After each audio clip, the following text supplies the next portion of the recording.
नमो अरहन्ताणं नमो सिद्धाणं नमो आयिरीयाणं नमो उवज्झायाणं नमो लोये सव्वसाहूणं नत्वा जिनेन्द्रं गतसर्वदोषं सर्वज्ञदेवं हितदर्शकं च श्रीजैनसिद्धान्तप्रवेशिकेयं विरच्यते स्वल्पधियां हिताय।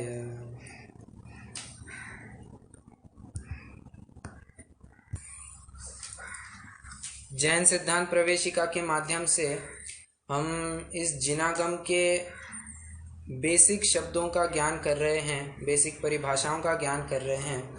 और अब तक की श्रृंखला में हमने विश्व, द्रव्य, गुण, पर्याय इनकी समय सापेक्ष संकोच विस्तार या संक्षेप विस्तार के द्वारा हमने चर्चा करने की कोशिश की। हम एक बार फिर से परिभाषाओं को दोहराते हैं। द्रव्य, यह 6 द्रव्यों के समूह को कहते हैं। गुणों के समूह को द्रव्य कहते हैं। मैं कुछ गलत कह गया क्या? नहीं, 6 द्रव्यों के समूह को विश्व कहते हैं। गुणों के समूह को द्रव्य कहते हैं। जो द्रव्य के संपूर्ण भागों और उसकी संपूर्ण अवस्थाओं में पाए जाते हैं उन्हें गुण कहते हैं। और गुणों के विकार अर्थात कार्य या परिणमन को पर्याय कहते हैं। तो ये 4 परिभाषाएं हमने मुख्य तौर पर देखी और उसके बाद हमने गुण के भेद प्रभेद भी देखे। सामान्य गुण, विशेष गुण, ऐसे 2 भेद देखे, जहां हमने ये जाना कि विशेष गुण भी अनंत होते हैं, सामान्य गुण भी अनंत ही होते हैं, पर ना अनंत की चर्चा आवश्यक है ना ही संभव है। इसलिए किन्हीं विशेष गुण और किन्हीं सामान्य गुणों की ही चर्चा की जाती है। विशेष गुणों की चर्चा आगे चलकर करने वाले हैं पंडित जी, इसलिए सर्वप्रथम हमने सामान्य गुणों का स्वरूप समझा। हमने 6 सामान्य गुण देखे, मुख्य तौर पर 6 सामान्य गुण देखे जो सभी द्रव्यों में समान रूप से पाए जाते हैं। अस्तित्व गुण, वस्तुत्व गुण, द्रव्यत्व गुण, प्रमेयत्व गुण, अगुरु लघुत्व गुण और प्रदेशत्व गुण। तो इनका स्वरूप भी एक बार इन शॉर्ट देख लेते हैं। अस्तित्व गुण मतलब जिस शक्ति के कारण वस्तु का कभी भी नाश नहीं होता है। वस्तुत्व गुण मतलब जिस शक्ति के कारण द्रव्य में अर्थ क्रियाकारित्व पाया जाता है, मतलब द्रव्य अपने अपने प्रयोजन भूत क्रिया करते रहता है। द्रव्यत्व गुण के कारण द्रव्य निरंतर परिणमनशील बना रहता है, वह कभी भी कूटस्थ बना नहीं रहता है, हमेशा के लिए सदा के लिए नित्य नहीं बना रहता है। तो नित्य बना रहते हुए वह परिणमन करते रहता है, ये द्रव्यत्व गुण ने बताया। प्रमेयत्व गुण ये कहता है कि प्रत्येक वस्तु किसी न किसी ज्ञान का विषय अवश्य बनता है। अगुरु लघुत्व की परिभाषा थोड़ी बड़ी है, उसको एक इन शॉर्ट ब्रेक करके 3 भागों में जानते हैं। अगुरु लघुत्व एक ऐसी शक्ति है जिसके कारण एक द्रव्य कभी दूसरे द्रव्य रूप नहीं होता, पॉइंट नंबर 1। एक गुण कभी दूसरे गुण रूप नहीं परिणमता, पॉइंट नंबर 2। और द्रव्य के गुण बिखर बिखर कर अलग नहीं हो जाते, ये पॉइंट नंबर 3। तो अगुरु लघुत्व गुण ने हमें ये 3 बातें बताई। और अंत 6वां है प्रदेशत्व गुण। प्रदेशत्व गुण मतलब प्रत्येक द्रव्य का कोई ना कोई आकार रहता ही है, वह आकार कोई भी द्रव्य आकार के बिना नहीं होता है। एक बात कहनी रह गई थी कल। देखिए 2 शब्द आते हैं, एक होता है मूर्ति और एक होता है मूर्तिक। क्या कहा? एक होता है मूर्ति, एक होता है मूर्तिक। मूर्ति 6 द्रव्य होते हैं, मूर्तिक सिर्फ पुद्गल द्रव्य होता है। कैसे? मूर्तिक मतलब रूपी, जो हमें दिखाई देता है। ठीक है, मोटे मोटे तौर पर मूर्तिक मतलब हमें जो दिखाई देता है। अब दिखाई देता है तो सिर्फ पुद्गल द्रव्य ही दिखाई देता है, शेष 5 जो द्रव्य है, जीव, धर्म, अधर्म, आकाश और काल, ये हमें दिखाई तो नहीं देते हैं। इसलिए ये मूर्तिक तो नहीं है, पर मूर्ति जरूर है। क्यों? मूर्ति मतलब होता है प्रदेशीपना। प्रदेशीपना मतलब उसका कुछ ना कुछ आकार जरूर रहता है, इतना मूर्ति से अर्थ हमें निकलता है। तो क्या कहा एक बार फिर से? मूर्ति छहो द्रव्य होते हैं, मूर्तिक सिर्फ उद्गल द्रव्य होता है। ठीक है, ये हमने अब तक की जो चर्चा हुई है उसको एक बार फिर से इन शॉर्ट रिवाइज कर लिया। अभी हम अगले विषय की तरफ बढ़ते हैं, जो है द्रव्य के भेद प्रभेद और उसका सामान्य स्वरूप। मैं स्क्रीन शेयर करता हूं।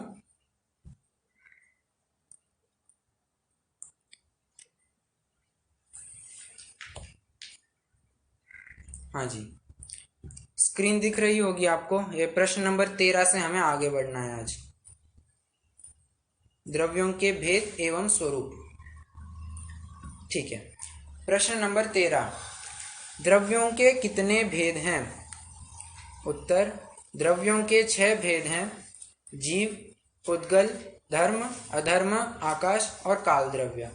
देखिए, कहीं कहीं एक जगह पर ऐसे भी मिलेगा कि द्रव्य 8 होते हैं। ये कौन से 8 द्रव्य होते हैं? अरे पूजन के जो 8 द्रव्य होते हैं ना, उन्हें भी तो द्रव्य ही कहते हैं, पर वे द्रव्य और ये द्रव्य अलग अलग हैं। वे 8 द्रव्य तो जल, फल, चंदन जो 8 हैं, नैवेद्य, दीप, धूप, फल, ये 8 द्रव्य पूजन के होते हैं। ये 6 द्रव्य उनसे अलग है। 6 द्रव्य माने यहाँ गुणों का समूह। ठीक है, तो ऐसे जाति अपेक्षा से 6 भेद किए हैं: जीव, उद्गल, धर्म, अधर्म, आकाश और काल। ठीक है, ये आसान सा प्रश्न था। अभी अगला प्रश्न देखते हैं। एक एक करके सभी द्रव्यों की चर्चा करेंगे, पर जीव द्रव्य की विस्तृत चर्चा आने वाली है, इसलिए उसकी चर्चा प्रश्नों के हिसाब से बाद में की गई है। पहले पुद्गल, धर्म, अधर्म, आकाश और काल की चर्चा की गई है। यहाँ सिर्फ पहले परिभाषा देखते हैं और फिर उनके स्वरूप की तरफ आगे बढ़ेंगे। देखिए, प्रश्न क्रमांक 14, जीव द्रव्य किसे कहते हैं? जिसमें चेतना आदि गुण पाए जाते हैं उन्हें जीव द्रव्य कहते हैं। हमने बालबोध भाग 1 पाठ नंबर 5 जीव अजीव, उसमें भी परिभाषा पढ़ी हुई है। जो जानता देखता है और सुख दुख का वेदन करता है उसे जीव कहते हैं, और जो जानता देखता नहीं है और सुख दुख का भी वेदन नहीं करता है उसे अजीव कहते हैं। ये हमने बालबोध में पढ़ा हुआ है। तो अभी वही बात यहाँ पर फिर से दोहराई जा रही है, पर एक थोड़े अलग फॉर्मेट में दे रहे हैं। जीव की क्या परिभाषा देखी थी? जो जानता देखता है और सुख दुख का वेदन करता है। थोड़ी देर के लिए अभी सुख दुख का वेदन करता है इसको गौण कर दीजिए। क्यों? क्योंकि सुख दुख का वेदन ऐसे में फिर सिद्ध भगवान में तो लगेगा ही नहीं, क्योंकि वे दुख का वेदन तो कभी करते ही नहीं, वे तो सुख का ही वेदन करते हैं। खैर वो अलग बात है, अभी थोड़ी देर के लिए गौण करते हैं। तो जानता देखता है वह जीव होता है। अब जानना देखना, जानने देखने रूप जो क्रिया है उसी को, मतलब जानना देखना, इसी को कलेक्टिवली चेतना कहते हैं। फिर से एक बार, ज्ञान और दर्शन इन्हीं को ही एक मतलब सामान्य रूप से चेतना कहते हैं। मोटे मोटे तौर पर ये उसके भेद हैं। आगे भी परिभाषा आने वाली है, प्रश्न नंबर 78, 79 वहां पर आएगी चर्चा कि चेतना मतलब पदार्थों के प्रतिभास को चेतना कहते हैं। ठीक है, वो अलग बात है, उसकी बाद में चर्चा करनी है। मतलब कहना इतना ही है कि चेतना मतलब जानना देखना। ठीक है, देखिए 3 बातें आती हैं: चेतना, चैतन्य और चेतन, चेतना और चैतन्य। कौन सी 3 बातें हैं? चेतन, चेतना और चैतन्य। चेतन मतलब होता है जीव द्रव्य, चेतना वह जीव द्रव्य का गुण है, और चैतन्य मतलब चेतनापना। ठीक है, तो ये इसका यहाँ चेतना यहाँ जीव द्रव्य का लक्षण बनाया जा रहा है। लक्षण मतलब लक्षण वह होता है जो समूह में से किसी एक को हाईलाइट करके दिखाए। परस्पर व्यतिकरे सति येनान्यत्वम लक्ष्यते तल्लक्षणम। ये ऐसा शायद अकलंग स्वामी ने ऐसी परिभाषा दी हुई है लक्षण की। लक्षण वो होता है जो मिली हुई वस्तुओं में से किसी एक को मुख्य करके अलग करके दिखाए, उसे लक्षण कहते हैं। जैसे कोई मीठी वस्तु है, उसमें से जो मिठास है वह किसको वो मिठास वो किसका लक्षण है? शक्कर का लक्षण है। मतलब हमने समझ लिया कि जो गुलाब जामुन बनाया हुआ है उसमें से जो मिठास आ रही है वो शक्कर की वजह से आ रही है, मतलब मिठास यह शक्कर का लक्षण हुआ। वैसे ही चेतना यह जीव द्रव्य का लक्षण है। हमने देखा है विश्व यह संख्या अपेक्षा से अनंतानंत द्रव्यों का समूह है। अब अनंतानंत में से हमें हमारे जीव द्रव्य की खोज करनी है, तो कैसे करेंगे? लक्षण के माध्यम से करेंगे। क्यों? क्योंकि उन अनंत में से मेरा एक जीव द्रव्य है, इसकी खोज हम हमारे चेतना से करेंगे। हमारे चेतना से मतलब ज्ञान दर्शन से करेंगे। जहां जहां हम ज्ञान दर्शन देखेंगे, जहां जहां ये गुण पाया जाएगा, वहां वहां हम समझ लेंगे कि जीव द्रव्य पाया जा रहा है। देखिए हम मतलब जो सब्जी बनाई जाती है, सब्जी में सौंफ, धनिया, जीरा, हल्दी, नमक, ये सब कुछ डाला जाता है, मिर्ची डाली जाती है। तो खुलकर कौन सी बात हमें बिना चखे समझ में आती है? मतलब हम बस ऊपरी तौर पर हम सब्जी को देखें और हम समझ जाएं कि हाँ भाई इसमें ये वस्तु डाली हुई है।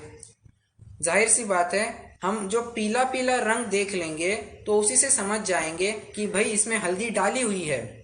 हल्दी यह अपने आप में खुलकर स्वयं का परिचय देती है।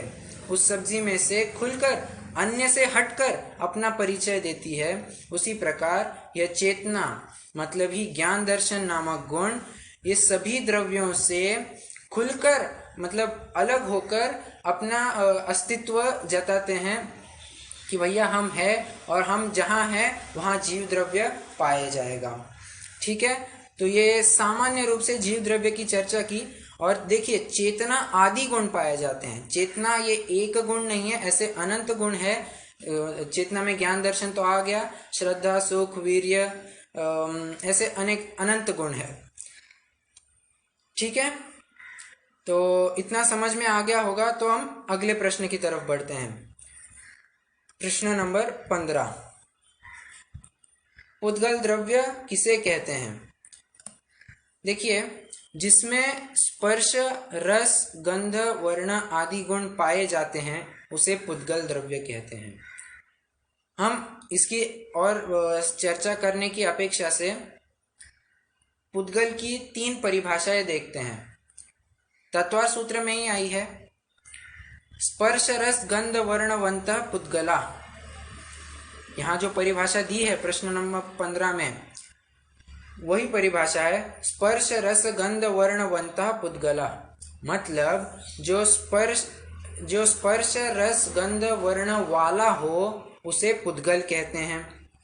वंत मतलब वाला, ज्ञानवंत मतलब ज्ञान वाला। वैसे ही स्पर्श रस गंध वर्ण वंत मतलब इन गुणों वाला वह पुद्गल द्रव्य होता है। और एक परिभाषा है रूपीण पुद्गला। ये भी तत्वा सूत्र के 5वें अध्याय में ही सूत्र है। जो रूपी होता है वह पुद्गल द्रव्य होता है, और जो मूर्तिक होता है उसे भी पुद्गल द्रव्य कहते हैं।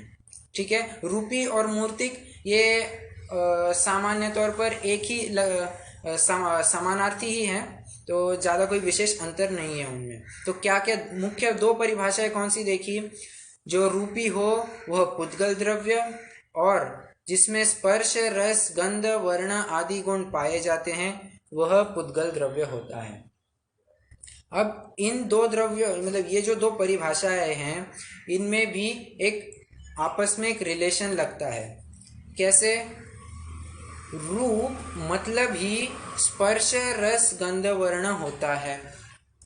क्या कहा? रूप मतलब ही स्पर्श रस गंध वर्ण होता है। अब एक प्रश्न उपस्थित जरूर होता है, रूप मतलब यह तो हमें जो आंखों से दिखाई देता है, जो चक्षु इंद्रिय का विषय हो, वह रूप होना चाहिए। तो कहते हैं कि मोटे मोटे तौर पर रूप मतलब ही क्या कहें,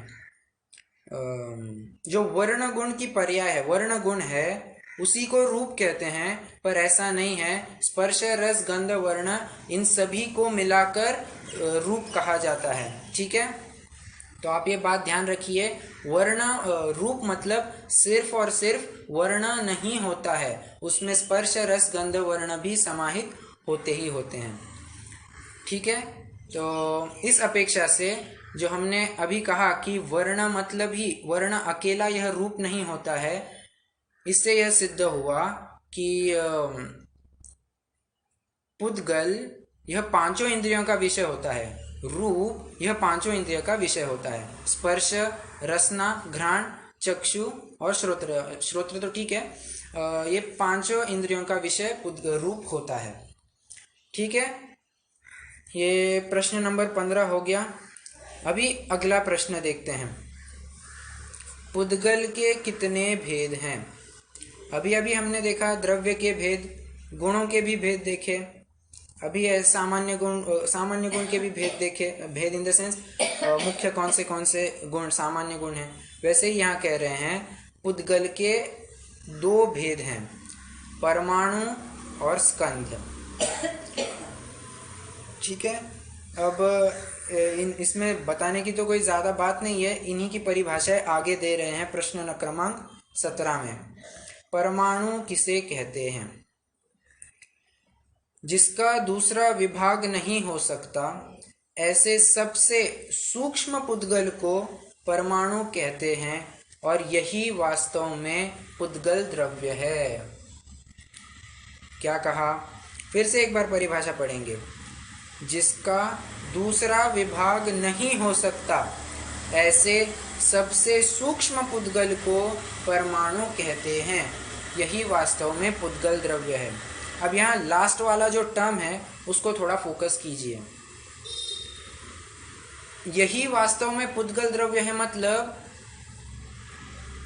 उत्सर्ग मार्ग तो यही है कि परमाणु मतलब ही पुद्गल होता है। तो हमें जो आजू बाजू में दिखाई देता है वह परमाणु नहीं, स्कंध दिखाई देता है।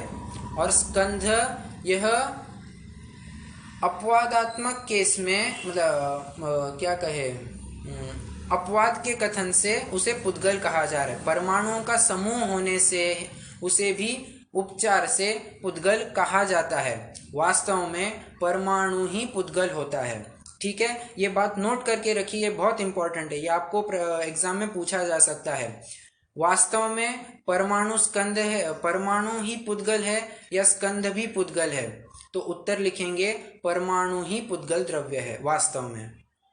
ठीक है, अब आइए अपने मुख्य परिभाषा की तरफ। जिसका दूसरा विभाग नहीं हो सकता। विभाग नहीं हो सकता मतलब देखिए, उदाहरण के तौर पर एक पेपर का टुकड़ा लीजिए, पेपर का टुकड़ा क्यों, एक पेपर लीजिए, उसको हाफ हाफ हाफ, उसका आधा आधा आधा करते जाइए। तो एक ऐसा पार्ट आएगा कि हम हाथ से नहीं कर सकते, एक कैंची लेंगे छोटी सी, और एक उसका आधा टुकड़ा हो गया, और आधा टुकड़ा हो गया, उसके फिर से कैंची से कैसे तो भी कर लेंगे।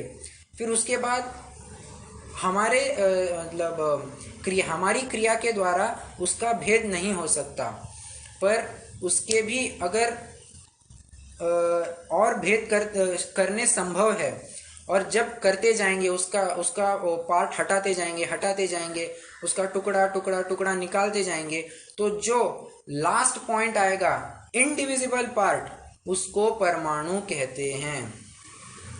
इससे जो तत्वार सूत्र में सूत्र आया है भेदादणु, मतलब भेद से अणु की उत्पत्ति होती है, इसकी सिद्धि होती है। कैसे? अणु यह एक सिंगुलर एंटिटी है, एक सिंगल यूनिट है, वह कभी भी दो से मिलकर बन ही नहीं सकता। जब सिंगल कह रहे हैं तो दो की बात आती ही नहीं है। वह सिंगल कैसे होगा? जब अलग अलग हटते जाएंगे, तब जो इनडिविजिबल लास्ट पार्ट आएगा उसको परमाणु कहेंगे। मतलब जब भेद करते जाएंगे तभी परमाणु की प्राप्ति होगी। ठीक है, ऐसे सबसे सूक्ष्म पुद्गल को परमाणु कहते हैं।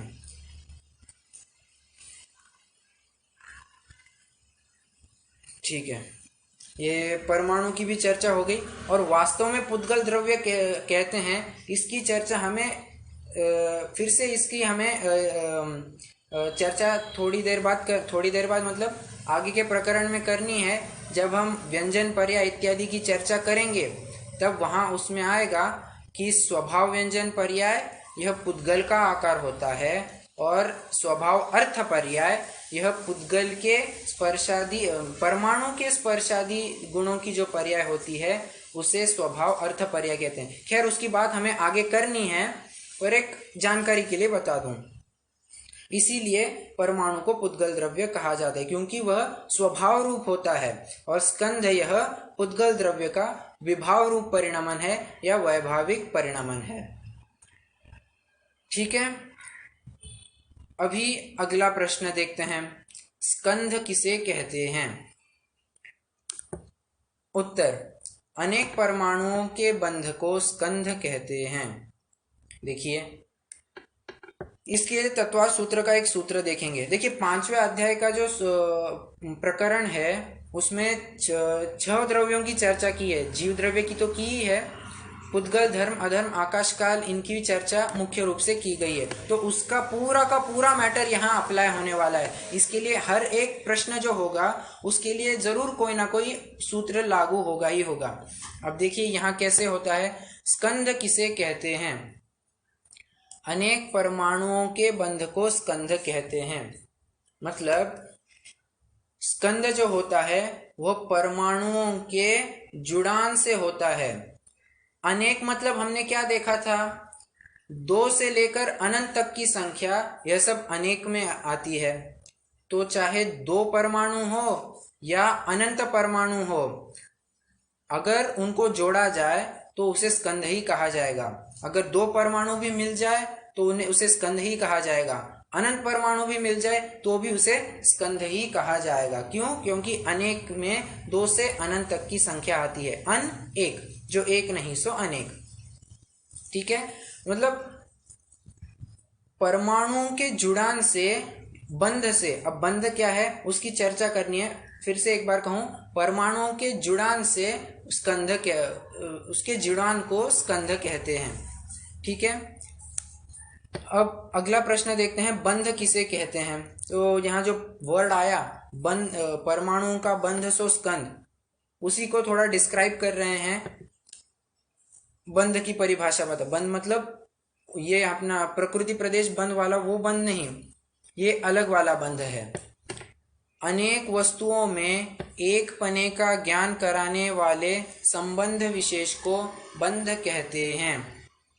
अभी अनेक मतलब, अनेक वस्तुओं मतलब यहाँ परमाणु समझना, हम पुद्गल की चर्चा कर रहे हैं तो वस्तु अर्थात यहाँ पुद्गल समझ लेना। तो जब अनेक या अनेक परमाणु एक हो जाएंगे, तो जब एक होने के बाद उनका जो संबंध पाया जाता है उसे बंध कहते हैं। उनके जॉइंट को, बॉन्डिंग को बंध कहते हैं। इन शॉर्ट, बंध मतलब क्या, उसका जॉइंट या बॉन्ड, वह बंध है। ठीक है, तो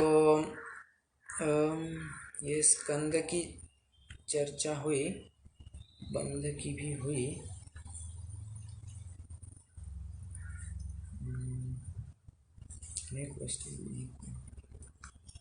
हाँ, और एक बात है, ये जो कहा कि अनेक परमाणुओं का बंध मतलब उनका जो बॉन्डिंग है वह स्कंद है, तो यह स्कंद की उत्पत्ति 3 प्रकार से होती है। भेद संघातेभ्य उत्पद्यन्ते। क्या कहा? यह तत्व सूत्र के 5वें अध्याय का सूत्र है। भेद संघातेभ्य उत्पद्यन्ते, यहाँ 3 बातें कह रहे हैं। भेद से स्कंद की उत्पत्ति हो सकती है, संघात से स्कंद की उत्पत्ति हो सकती है, और इन दोनों के कंबाइंड प्रोसेस से भी स्कंद की उत्पत्ति हो सकती है। कैसे? भेद मतलब पार्ट हटाते जाना। जैसे मान लीजिए 2000 परमाणुओं का मिलकर कोई स्कंद हुआ था।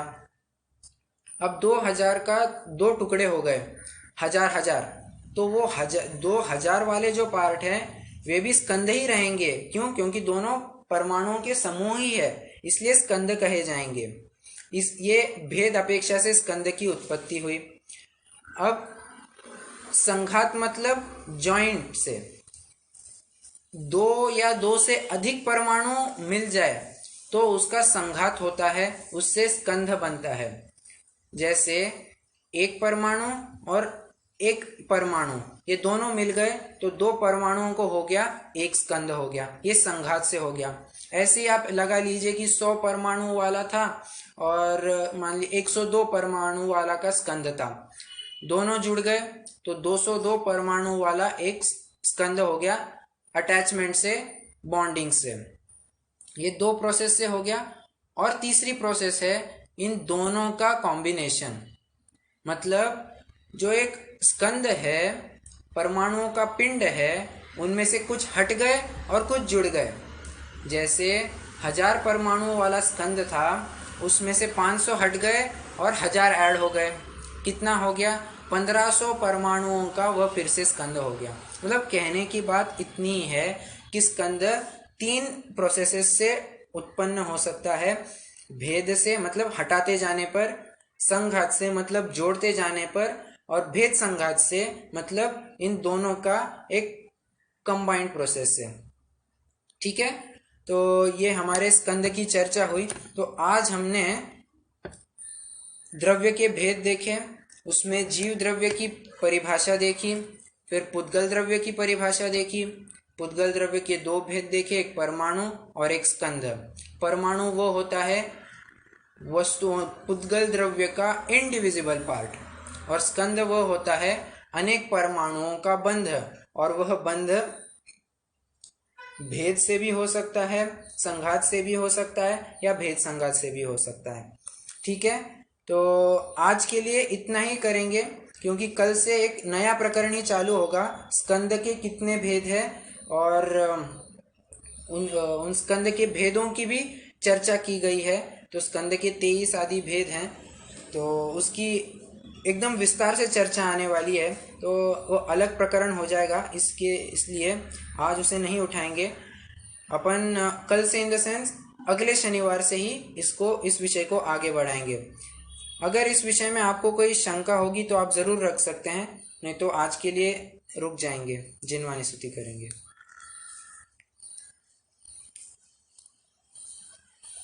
कोई प्रश्न?